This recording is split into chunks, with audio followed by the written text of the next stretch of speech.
जय श्री राम। देखिए, जैसे भगवान के दर्शन के लिए जब उधर से विभीषण चले तो भी उनके मन में किस तरह की विचारधारा उस समय चल रही थी। जिन पायन के पाद कुन भारत रहे मन लाए, ते पद आज बिलोकु ही इन नय नय अब जाए। सारा समय उनका इसी चिंतन में बीत जाता है कि मेरे प्रभु कितने दयालु हैं। अरे, सबकी वो रक्षा करने वाले हैं, सबको सहयोग करने वाले हैं, तो मुझे क्यों नहीं वो सहारा देंगे। हम लोगों को भी इन सब बातों से सीख लेनी है कि भैया, जब भी हम चलें किसी से मिलने या किसी कार्य के लिए, तो हमारे दिल से इसी तरह के भाव निकलने चाहिए। हम किसी से मिलने जा रहे हैं और अंदर से ये भावना बनती जा रही है कि भाई बहुत अच्छे हैं और भाई हमारा तो सदा उन्होंने सम्मान किया है, बड़े प्यारे हैं, तो आप जाएंगे तो वास्तव में ही वो आपका नैन बिछाए बैठे होंगे और इसी प्रकार से स्वागत करेंगे। और जब दिल में ये बात आती है कि भैया है तो दुष्ट, पर भाई आप काम पड़ा है तो जाना ही पड़ेगा। अरे, जब आप इस तरह से सोच रहे हैं कि भैया वक्त पड़े पे गधे को भी बाप बनाना पड़ता है, इसलिए जा रहे हैं, नहीं तो हम काहे उनके पास जाए, तो फिर तो वो भी ना तो आपका काम ही होगा।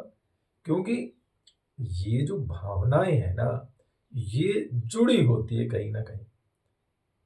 इधर जब अक्रूर जी को कंस ने बुलाया और कहा कि तुम वृंदावन जाओ और कृष्ण बलराम को लेकर के आओ, तो अक्रूर जी डर गए कि भाई किस तरह से इसकी जो प्लानिंग है, और वो चाहता है कि किसी भी रूप में ये कान्हा को खत्म करना चाहता है। तो पहले तो वो डर रहे थे, लेकिन फिर उन्हें सहज ही ध्यान आया, अरे वो परमपिता परमात्मा है, वो तो साक्षात नारायण है, उनके दर्शनों के लिए आज मुझे इस दुष्ट कंस ने है भेजा। भैया मैं तो इसे धन्यवाद ही दूंगा। देखिए, जो भी आपको परमात्मा के मार्ग की तरफ लगाते हैं, तो उन सबका हमें हमेशा धन्यवाद ही करना चाहिए।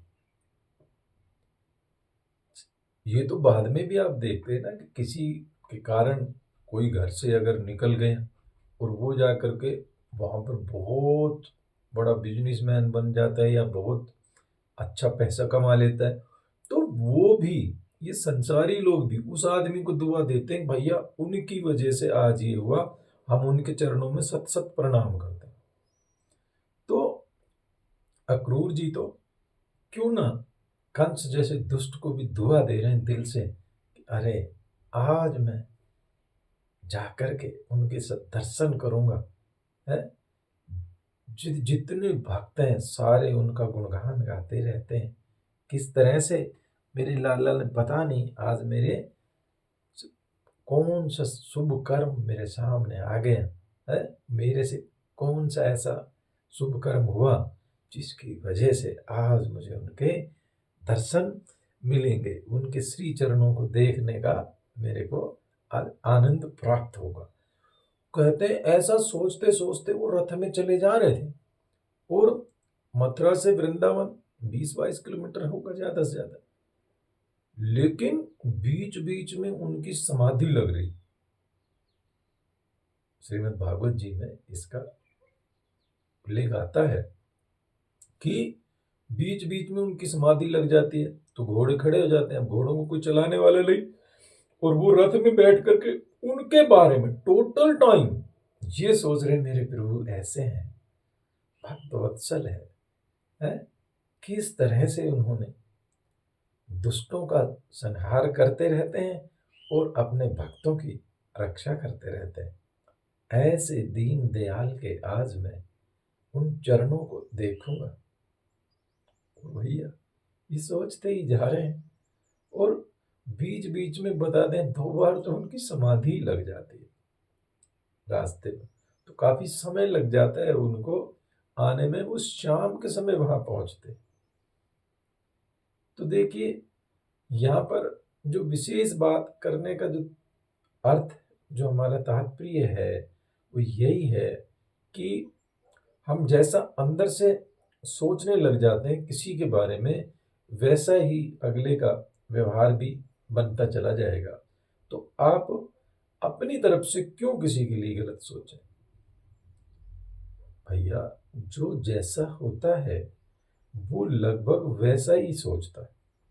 अब जो दुष्ट प्रवृत्ति के लोग हैं उनको लगभग लगभग हर जगह दुष्ट ही खड़े नजर आएंगे, और जो अच्छे हैं, सज्जन पुरुष हैं, ईमानदार हैं, उनको हर जगह सज्जन पुरुष ही नजर आए।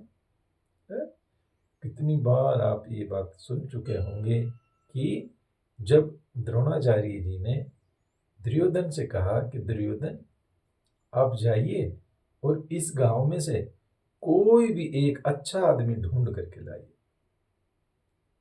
और अकेले में बोला था ये दुर्योधन को, किसी के सामने नहीं बोला। दुर्योधन जाता है और कहते हैं सुबह से शाम हो गई उसको, लेकिन एक अच्छे आदमी को नहीं ला सका। और आकर के कहने लगा गुरुदेव इस गांव में तो सारे ही दुष्ट लोग हैं। ठीक है, अब एक दिन उन्होंने अपने धर्मराज जी को बुलाया, कहने लगे युधिष्ठिर बेटा इस गांव में से कोई एक बुरा आदमी पकड़ के लाओ। तो उनको भी कहते सुबह से शाम हो गई लेकिन कोई बुरा आदमी नजर नहीं आया। वापिस आते हैं, आकर के गुरुदेव के चरणों में प्रणाम करते हैं कि गुरुदेव मैं आज फेल हो गया, और मुझे तो इस गांव में सभी अच्छे लोग मिले, कोई भी आदमी खराब नहीं।